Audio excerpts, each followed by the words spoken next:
বৃহস্পতি তুঙ্গে বলে একটা কথা আছে। আমাদের নাহিদ রানার সম্ভবত সেরকম একটা সময় যাচ্ছে, যা কিছু স্পর্শ করতেছে তাই সোনায় পরিণত হচ্ছে। একেবারে পচা লোহাটা ধরলেও সোনা হয়ে যাচ্ছে। টি-20তে তো সোনা বানাচ্ছিল বিভিন্ন জিনিসে।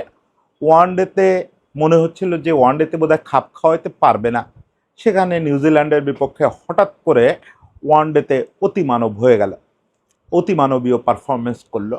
তারপরে টেস্ট তো আবার তার প্রিয়তম ফরম্যাট। টেস্টে একটা যে স্পেল করলো তাতে ইতিহাসে ঢুকে গেল। এরকম একটা স্পেল করলো পাকিস্তানের বিপক্ষে, ম্যাচ জয়ী স্পেল। এই সময়টায় নাহিদ রানা ঠিক আজকেই একটা খবর পেল আইসিসির কাছ থেকে যে সে এপ্রিল মাসের আইসিসির মাস সেরা ক্রিকেটার হয়েছে। এটা একটা ক্রিকেটারের জন্য অনেক বড় অর্জন, অনেক বড় অর্জন। মজার ব্যাপার হচ্ছে এই পুরস্কারটা সে পাইছে নিউজিল্যান্ডের বিপক্ষে তার ওই দুটো ওয়ানডে ইনিংসের বোলিংয়ের কারণে, বিশেষত 7 ওভারের ওই স্পেলটার কারণে, যেটাতে সে 5 উইকেট তুলে নিয়েছিল। এরপরে এই মে মাসে এসে কিন্তু সে আরও দানবীয় পারফরমেন্স করলো। ফলে একটু অ্যাডভান্স আশা করে রাখা যেতে পারে যে সে হয়তো প্রথম বাংলাদেশি হিসাবে টানা দুটো ক্রিকেটার অব দ্য মান্থ জিতে যাবে আইসিসি। ওকে, সেটা সময়ের হাতে ছেড়ে দেওয়া যাক। আপাতত একটু বলি যে নাহিদ রানার এই মাস সেরা ক্রিকেটার হওয়া, আইসিসির মাস সেরা ক্রিকেটার হওয়াটা কতটা অর্থ বহন করে, তারপরেও এখান থেকে নাহিদ রানাকে কিভাবে নিজেকে সামলায় রাখতে হবে। ক্রিকেটার অব দ্য মান্থ পুরস্কারটাও খুব বেশি দিনের না, এই 2021 সালে চালু হয়েছে। আর এই পুরস্কারটা আমাদের জন্য খুব আনকোরাও না। 2021 সালে যে বছর চালু হলো ও বছরই আমাদের দুজন ক্রিকেটার অব দ্য মান্থ হয়েছিলেন। মে মাসে মুশফিকুর রহিম হয়েছিলেন, জুলাই মাসে সাকিব আল হাসান হয়েছিলেন 2021 সালে। এরপরে 2022 সালে আমাদের কেউ আর এই পুরস্কার জিততে পারে না। এই 12 জন যে জিতছে প্রতি মাসে একজন করে, তো 2022 সালে আমাদের কেউ আর ওই পুরস্কারটা জিততে পারে নাই। 2023 সালে আবার আমাদের সাকিব এই পুরস্কারটা জিতলো। সে জিতলো মার্চ মাসে। এরপরে আবার 24টা গ্যাপ গেল, 25-এ আবার হচ্ছে এই এপ্রিলে পুরস্কারটা জিতছিল মিরাজ, মানে গত বছর এপ্রিলে মিরাজ জিতছিল। আর এই পঞ্চমবারের মতো পুরস্কারটা জিতলো নাহিদ রানা, পঞ্চমবারের মতো কোনো বাংলাদেশি হিসাবে। এবং 4জন বাংলাদেশি এটা জিতছে 5বার, সাকিব 2বার জিতছে। মেয়েদের তালিকাতেও কিন্তু আমাদের দুটো মেয়ের নাম আছে। আমাদের নাহিদা আক্তার একবার জিতছিল 2023-এ সম্ভবত, আর এবছরই জানুয়ারি মাসে, বছরের প্রথম মাসটাই শবনম মুস্তারি পুরস্কারটা জিতছে, মেয়েদের যে ক্রিকেটার অব দ্য মান্থ হয়। ফলে এটা আমাদের দেশের আগে না আসা কোনো পুরস্কার না, কিন্তু নাহিদ রানা এটা পাওয়া আমাদের জন্য খুব অর্থপূর্ণ। এর আগে আমাদের যতজন পুরুষ ক্রিকেটার অব দ্য মান্থ হয়েছেন মূলত স্পিন বোলিং দিয়ে হয়েছেন। সাকিব, মিরাজ এই দুজনই তো তিনবার হয়েছে, আর একবার ব্যাটিং দিয়ে মুশফিক হয়েছে। মানে কোনো পেসার কখনো ক্রিকেটার অব দ্য মান্থ হয় নাই আমাদের। আসলে কি 2021 সাল থেকে এই 2025 সাল পর্যন্ত আমাদের পেসারদের যে পারফরমেন্স, যথেষ্ট ভালো পারফরমেন্স, 2015 থেকেই আমাদের পেসাররা ভালো করতেছে, কিন্তু সেটা গ্লোবাল স্ট্যান্ডার্ড না। আমরা এ পর্যন্ত গ্লোবাল স্ট্যান্ডার্ড ক্রিকেটার তৈরি করতে পারছি আসলে কিছু স্পিনিং অলরাউন্ডার।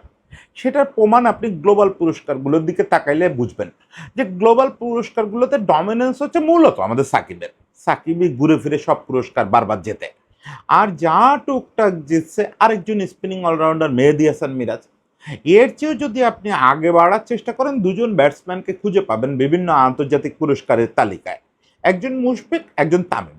তামিম ঘটনাচক্রে এই পুরস্কারটা কখনো জেতে নাই, কিন্তু অন্যান্য উইজডেনের যে মান্থলি সেরা হওয়া বা উইজডেন বাইবেল যেটাকে আমরা বলি, মানে ইয়ারলি উইজডেনের প্রচ্ছদে আসা, এগুলো তামিম হয়েছে। ফলে আমাদের কোনো পেসার আসলে এই জাতীয় গ্লোবাল রিকগনিশন পায় না, পাওয়ার মতো সুযোগও ঘটে না। আমাদের কোনো পেসারে সেই উত্থানটাও হয় না এর আগে। হয়তো তাসকিন বা আমাদের হাসান মাহমুদ এরা একটা কন্টেন্ডার হইলেও হইতে পারত, কিন্তু তাসকিন আর এই সুযোগটা নিজের করে নিতে পারবে কিনা সেটা নিয়ে তো একটু সন্দেহ করা যায়। যদিও দুর্দান্ত বল করতেছে এই দুটো সিরিজে, নিউজিল্যান্ডের বিপক্ষে ওয়ানডে সিরিজে আর এই পাকিস্তানের বিপক্ষে, সে যে সময়টা কাটাচ্ছিল সে তুলনায় অনেক ভালো বল করতেছে। আর হাসানের সামনে তো অপুরন্ত সময় সময় আছে, শরীফুলের সামনে, অন্য অনেকের সামনে সময় আছে, কিন্তু নাহিদ রানা প্রথম বাজিটা মেরে দিল। প্রথম বাংলাদেশি পেসার হিসাবে সে ক্রিকেটার অব দ্য মান্থ হলো। এটা আমাদের একটা বিরাট স্টেটমেন্ট। আমরা যে কথায় কথায় বলি যে আমাদের দেশে একটা পেস বিপ্লব হয়েছে, আমাদের নাহিদ রানা গ্লোবাল স্টার, এটা কিভাবে প্রুভ করব? হ্যাঁ, স্ট্যাটিস্টিক্স দিয়ে তো কিছু প্রুভ হয় যে এই সময়ে সবচেয়ে বেশি উইকেট পেল কারা, অমুক তমুক, সবচেয়ে ভালো অ্যাভারেজ কার, কিন্তু এগুলো দিয়ে না একটা এক্সপ্রেস বোলারের আপনি প্রুভ করতে পারবেন না। আমি বাসিত আলীর কথাবার্তা একদমই পছন্দ করি না, বাসিত আলীকে মানুষ হিসেবেও পছন্দ করি না, কিন্তু তার দুই একটা ওই যে 5 লাইন বেশ মনে লেগে যায়। ও বাসিত আলী পরশুদিন না কালকে বলতেছিলেন যে ভাই ও তো স্ট্রাইক বোলার, ও তো রান দিবে, এতে তোমরা হতাশ হও কেন? কিন্তু যখন ও একটা স্পেল করবে সেই একটা স্পেলেই তো তোমরা চ্যাম্পিয়ন হয়ে যাবা। আসলেই তাই। কিন্তু মজার ব্যাপার হচ্ছে যে এইগুলা পরিসংখ্যানে খুব ভালো প্রুফ করা যায় না। এদিন ধরেন ঘটনাচক্রে ও ওই দুর্দান্ত বোলিং এর পাশাপাশি 5টা উইকেটও পাইছে। ওই যে বোলিং করছে উইকেটটা তো এটা কমপ্লিমেন্ট করে মাত্র, উইকেটটা তো আর বোলিং এর চিত্রটা তুলে আনে না। ও যে ওই স্পেলটা করছে, ফলে আপনি হয়তো দেখায় বলতে পারেন যে এই যে এই 5টা উইকেট পাইছে এটা নাহিদ রানার শ্রেষ্ঠত্ব না। ভাই, এই মাসে দেখবেন আরো অনেকে 5 উইকেট পাবে, বহুবার বহু পাবে, অনেক পেসার পাবে, কিন্তু নাহিদ রানার ওই যে ফিয়ারসাম স্পেল, ওইটার রিকগনিশন পেতে গেলে আসলে এই জাতীয় পুরস্কারটা খুব জরুরি। ওই যে নিউজিল্যান্ডের বিপক্ষে সেকেন্ড টি-20-তে নাকি ফার্স্ট টি-20-তে, সেকেন্ড টি-20-তে যে একটা স্পেল করলো সেকেন্ড টি-20-তে, ওই স্পেলটা সুমন ভাই সবচেয়ে ভালো বলে যে এইটা মহাকালে একবার ঘটে। আপনি এরকম স্পেল, ওই যে কোটনি ওয়ালসের সেই স্পেল, 1 রানে 5 উইকেট, এরকম কিছু বিভৎস স্পেল পৃথিবীর ইতিহাসে আছে। মহাকালে একজন বোলারের ইতিহাসে অতি ঘটনাচক্রে একবার ঘটে যায়। তো রানার ক্ষেত্রে যেটা হচ্ছে যে ওই যে শুরুতেই বললাম যে বৃহস্পতিটা তুঙ্গে আছে, ফলে এখন বারবার এই মহাকালের ঘটনাটা তার সঙ্গে ঘটতেছে। কিন্তু সে এই যে ভালো বোলিং, এটা তো করতেই থাকবে এবং করতেই আছে। সমস্যা হচ্ছে যে আমি যেটা ওই শুরুতেই বললাম যে রানা এই বৃহস্পতি তুঙ্গে থাকা অবস্থায় একটু তামিমের সঙ্গে দেখা করা উচিত। কারণ এই রকম মাইডাস টাচ ফর্ম এটা সবসময় থাকবে না। মহাকালে ঘটা যেসব স্পেল, এগুলো মহাকালেই ঘটছে বা মহাকালেই 1-2 বার ঘটবে। আমরা আশা করি যে রানার প্রতিটা ম্যাচে এরকম হোক, কিন্তু সেই আশাটা পূরণ হবে না। ওই জন্যই বললাম তামিম ইকবালের সঙ্গে দেখা করতে। তামিম ইকবাল বোর্ড প্রেসিডেন্ট, তো দেখা চাইলেই করা যাবে। তামিম ইকবাল একটা জিনিস বলে, এটা ওরে বলছিল অ্যালিস্টার কুক, সে আমার সঙ্গে একটা ইন্টারভিউতেও এটা বলছিল যে পৃথিবীটা হচ্ছে মানুষের জীবন বা যে কোনো ক্যারিয়ার সব কিছু হচ্ছে একটা চক্রের মতো। এই জিনিসটারে নিয়ে পরে ট্রলও হচ্ছে। আমাদের দেশটা তো আসলে লো আইকিউ এর দেশ, ফলে আপনি একটু ভারী কথা বললেই সেটা নিয়ে ট্রল হবে। ওই যে কথাটা যে এত সত্যি, বিশেষ করে যারা পারফর্মিং আর্ট নিয়ে কাজ করেন, ক্রিকেট বা এসব নিয়ে কাজ করেন, তাদের জন্য খুব সত্যি যে এখন আপনি এখানে আসেন, খানিকটা পরেই এখানে। এই যে সে বলছে পৃথিবীটা কিন্তু গোল মিরাজ, এটা পরে বলছে, এর বহু আগে অ্যালিস্টার কুকের সঙ্গে আলোচনার পরে সে বাংলাদেশে বহু সাংবাদিকরা এই ইন্টারভিউতে এটা বলছে যে সে কুকের কাছ থেকে ফিলোসফিটা শিখছে এবং আত্মস্থ করছে যে আপনার জীবনে সবসময় মিডাসটা থাকবে না। আপনি দুর্দান্ত খেলতে থাকবেন কিন্তু আপনার রেজাল্ট আসবে না, স্ট্যাটিস্টিক্স আসবে না, আপনি ফিয়ারসাম স্পেলটা পাবেন না, আপনার দিকে সবাই তাকায় পড়বে না। আপনি এই যে নাহিদ রানা গত মাস 2 ধরে পিএসএল বলেন, টি-20 বলেন, ওয়ানডে বলেন, টেস্ট বলেন, যেখানে যা হচ্ছে সেখানে দুর্দান্ত রেজাল্ট হচ্ছে না, তাকে নিয়ে বারবার বাধ্য হয়ে আমরা কন্টেন্ট বানাচ্ছি। এই আমি বোধহয় গত 4 দিনে 5-6টা কন্টেন্ট বানায় ফেলছি। প্রত্যেকে বানাচ্ছে, আমি একা বলে না, ভালো ভালো কন্টেন্ট ক্রিয়েটররাও বানাচ্ছে। কারণ কি, বানাতে বাধ্য হচ্ছে, প্রতিদিন কিছু না কিছু ঘটতেছে তাকে নিয়ে। এখন এই ঘটনাটা ঘটবে না, দুর্দান্ত বোলিং করবে সারা দিন, ওটা শুধু বিশেষজ্ঞরাই বুঝবে, ক্রিকেট যারা দেখেন তারাই বুঝবে যে ও দুর্দান্ত খেলতেছে, কিন্তু কিচ্ছু হবে না, পিটুনি খাবে, বেধড়ক পিটুনি। এক্সপ্রেস বোলার, ফ্ল্যাট উইকেট, বেধড়ক পিটুনি খাচ্ছে, উইকেট পাচ্ছে না।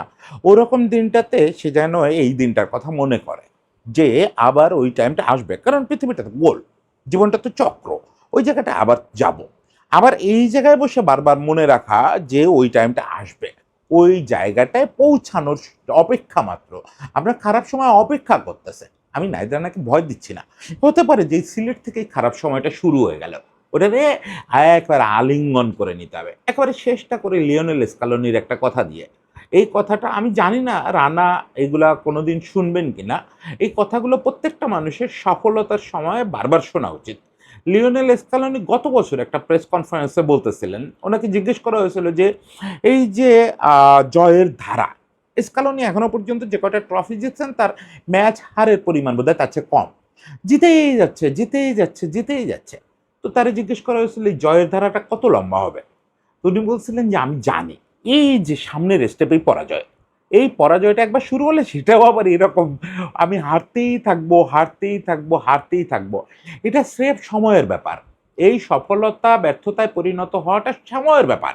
আমরা সবাই ওয়েট করতেছি। নিয়তি ওয়েট করে। সব সফল দলের ক্ষেত্রে নিয়তি ওয়েট করে এই টিমটা কখন আবার ব্যর্থতার চক্রে পা দেবে। আমাদের চেষ্টা থাকে আমরা যারা পারফর্মার এবং পারফরম্যান্সের পেছন দিকে কাজ করি, আমাদের চেষ্টা থাকে যে ওই নিয়তিকে যত দূরে ঠেলে রাখা যায়, ব্যর্থতাটাকে যত দূরে ঠেলে রাখা যায়। এর চেয়ে বেশি আমাদের কিছু করার নাই। আমাদের আর কিচ্ছু করার নাই। সফলতা নিয়ে খুব বেশি উচ্ছ্বসিত হওয়ার কিছু নাই। এই কথাগুলো জানলে আর এই যে বৃহস্পতি তুঙ্গে থাকলে খুব বেশি উচ্ছ্বাস হবে না। আবার যখন বৃহস্পতি খুব ডাউনফল করবে তখনও বেশি দুঃখ হবে না।